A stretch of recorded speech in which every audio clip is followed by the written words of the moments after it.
All right, today we're going to talk about Sarah. Hey Sarah, Abraham, Sarah. I like Sarah. I do. I like Sarah. But I will say that the truth is she kind of like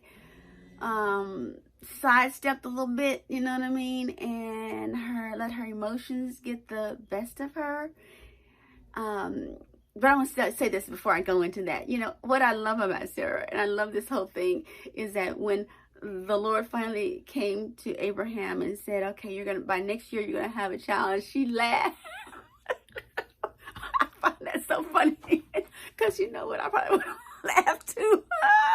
And then the Lord said, is Sarah laughing? And Sarah was listening. She said, I'm not laughing. I'm not laughing. So he said, yeah, you laughing, but I'm going to get the last laugh here. You going to have a child. And she didn't she? But let's just step back a second and talk about before that happened.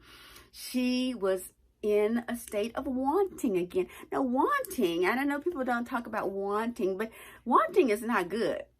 Okay, because even remember that king, I forgot his name, he was found wanting, the handwriting on the wall, you were found wanting, when he died. So wanting is not good. So here she was in a state of wanting. Sarah was beautiful. We know that because, Moses, he didn't lie, but he just didn't come out and say, this is my wife, my sister. He just was like, you just tell him the part that you're my sister right now, okay? Because she was beautiful.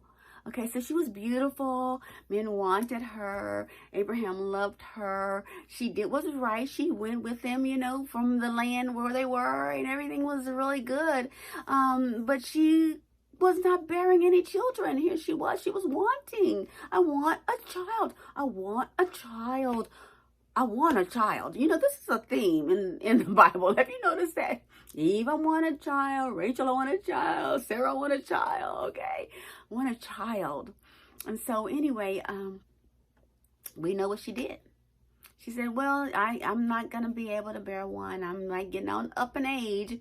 So why don't you take my handmaiden, Hagar, and sleep with her. And she was young and she was fertile and she conceived.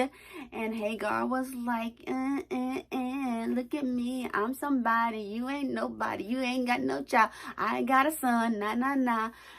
Yeah. So emotion, wanting.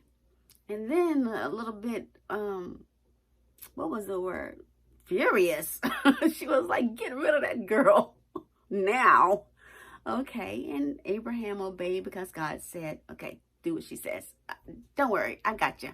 Okay, but we do know that she's still written in the Hall of Fame in Hebrews 11.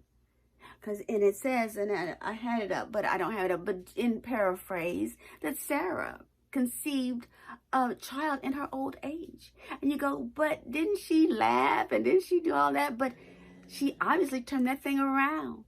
And that's what we have to do. That's the human condition. That's who we are. We feel those things. We feel those emotions. And sometimes, and many times, okay, me, you, all of us, we do wrong things.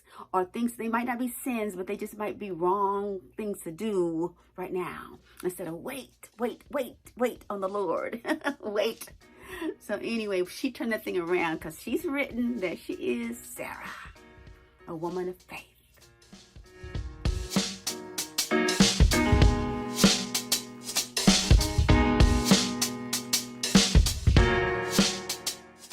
Shucks.